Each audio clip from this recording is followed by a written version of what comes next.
आम्ही देखील हिंदू आहोत आणि हिंदू असल्याचा मला सार्थ अभिमान आहे. हिंदू असल्याचा मला बिलकुल दुःख नाही, अभिमान आहोत.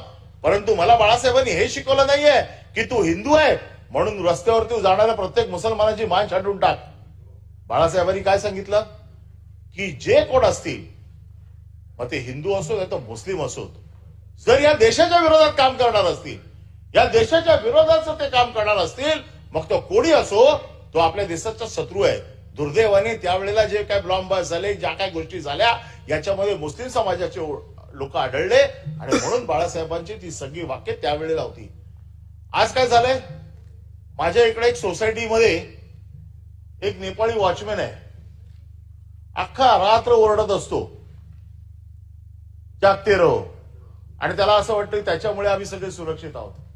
तसा एक नेपाळी महाराष्ट्रात फिरतोय आणि त्याला असं वाटतं त्याच्यामुळे हिंदू धर्म टिकलाय. त्याचा असा समज झालाय, हल्ली काय शाल बिल घेऊन अशी म्हणजे समज झालाय. अरे त्यांच्या जीवावर नाही, हिंदू धर्म सांभाळायला आम्ही समर्थ आहोत, आमच्यात तेवढी ताकद आहे हिंदू धर्म सांभाळायची. परंतु माझ्या धर्माने किंवा मला ज्यांनी शिकवण दिली त्यांनी हे शिकवलं नाही, स्वतःच्या धर्माचं रक्षण करताना दुसऱ्याच्या धर्मावरती जाणीवपूर्वक अन्याय करणार नाही याची काळजी घ्यायला मला शिकवलेलं आहे. आणि त्याच्यामुळे जाती जाती तेढ वाढवणं, ज्या काय मागच्या काही दिवसातल्या ज्या काही घटना आहेत, या घटना तुम्ही सगळ्या बघा, जाती जातीमध्ये तेढ वाढवण्याचं काम केलं जातंय.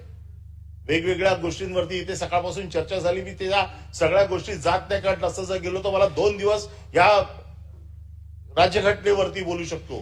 परंतु माझं म्हणणं असं आहे की ज्या घटनेने मला अधिकार दिलेत, त्या घटनेच्या माझ्या अधिकाराची पायमल्ली करण्याचा अधिकार ना मला आहे विरोधक म्हणून, ना सत्ताधाऱ्यांना आहे.